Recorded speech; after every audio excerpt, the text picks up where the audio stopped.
5 na nimepitia magumu sana.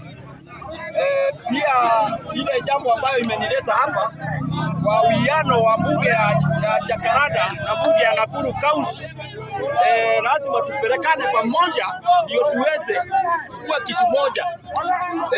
Kwa hiyo safari wale watu waliungana na mimi nikiwa kwa shida, pia na waweka kipao mbele niwarudishie shukrani.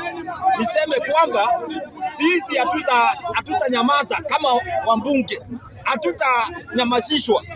Bora tuongee. Ikifika ni mahali tunanyamazishwa, heri tuongee na parable kama Yesu, sababu sisi damu imezoea kuongea ukweli. Sababu yani unafikiria sisi tukiwa wambunge watu wakuja wanaleta vitina katika bunge ati wewe usiongee sababu ati unaongea mleko fulani. Wengine wanasema ni vinywa. Mimi ni mtu wa kuvinywa? Mimi si mtu wa kuvinywa. My friend, wacha niwaambie, kama mbunge inaweza simwa, watu wanaleta ukabila ndani ati spika wa bunge Nakuru avinywe. Sasa utadu nini? Sasa niko nje. Yule ambaye aliniuza sasa anasaidika na nini? Niulize swali. Ukabila ile iko katika nchi ya Kenya ndio inatumaliza. Ndio imetufanya tukue kama mazuzu. Watu ambao hawafikirii kesho. Kitu kidogo tu unaona ati sababu mtu ni wa UDA ama wa DCP hafai kuongea ama hafai kusema pointi yoyote. Haiwezekani. Sasa mimi niko hapa Jakaranda na ngoja kesho niende Nakuru. Wale ambao walifurahia nikivinywa ama nikisunguzwa na DCI wakiniona watasema nini? Sababu ya ujinga tu, ujinga peke yake. Hiyo isaidii. Kenya lazima tuendelee. My friend, Kenya lazima tuendelee. Hakuna mtu atazuia sisi wanambunge tukiwa wa Kenya tukue na matarajio ya kesho. Hakuna hata mmoja. Mimi nimeona watu wengine wakati niko ndani, imagine wanasumbuka wakiomba pesa kwa watu na watumi. Hata hakuna mtu alikuja pale Milimani kushughulika na mimi isipokuwa Robert Wangoo. Hakuna nani Omoshi hakuja. Huyu nilisikia tu aliongea. Sasa watu wanaomba pesa, sijui ni ngapi, wanaweka pesa kwa mifuko. Mimi wakati niko kwa court sipati kitu, sipati mtu wa kuniwekea bot. Mimi niliomba tu vilipo nikapewa, sababu nilikuwa na Mungu ndani yangu. Ina huzuni sana. Mimi najua sasa wabunge mkiwa hivyo na niwasaidie watu wa bunge ya Jakaranda. Msikue mnafurahia mtu akikua kwa shida ati sababu yako hayuko kwa mrengo yako. Jaribu sana, hata kama mtu ni wa DCP ama mtu ni wa ODM, wakati ameingia kwa shida umshughulikie. Huyo mtu unamhitaji kesho. Naona hapa watu wanaongea kuhusu Orengo na wanaongea Sifuna.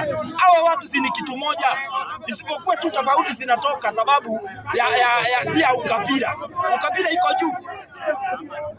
So mimi naomba huyu wana Babu Owino, sababu kesi yangu inaendelea. Babu Owino, mimi najua wewe unashughulika, ingawa unatumiwa vibaya na watu. Kuna watu wanakutumia vibaya, sababu mtu anaweza kuja kwako ako na shida, lakini si shida ya ukweli. Anataka tu kunufaika na hiyo kitu yako, yani kile utampea.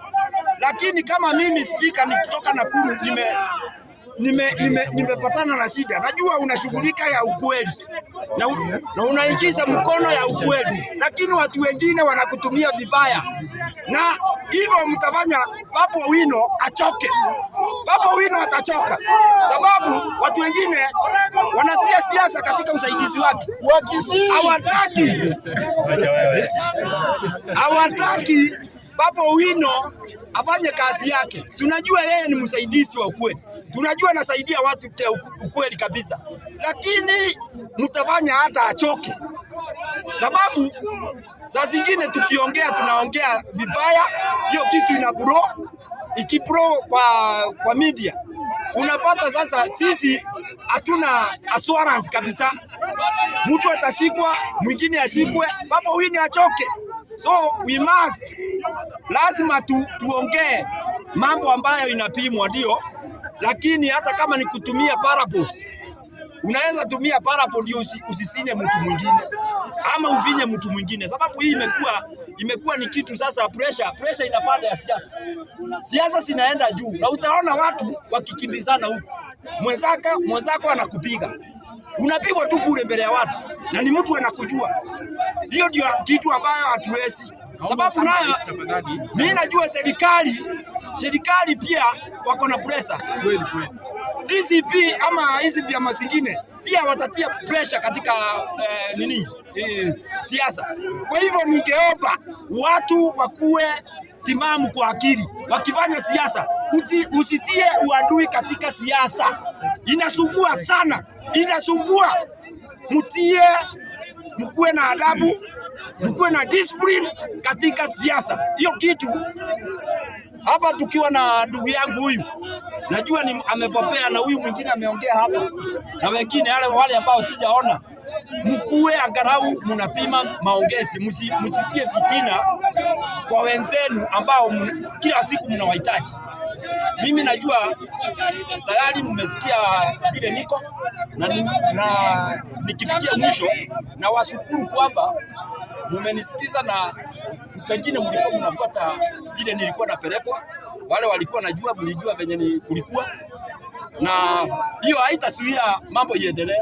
Lazima iendelee, tujue ni nini wa Kenya tutafanya. Na mimi niseme kwa hawa watu wa Western, Wajaruo na Wajaruo, wacheni vita Wajaruo na Waluhya. Hiyo vita ni ya nini? Sisi tunajua mmekuwa kitu moja kwa ODM. Saa hii vita inatoka wapi? Ati ya Orengo na Sifuna na kina huyu Opuru. Hiyo vita wachaneni nayo. Hii ni yetu, tutajenga pamoja. Asante.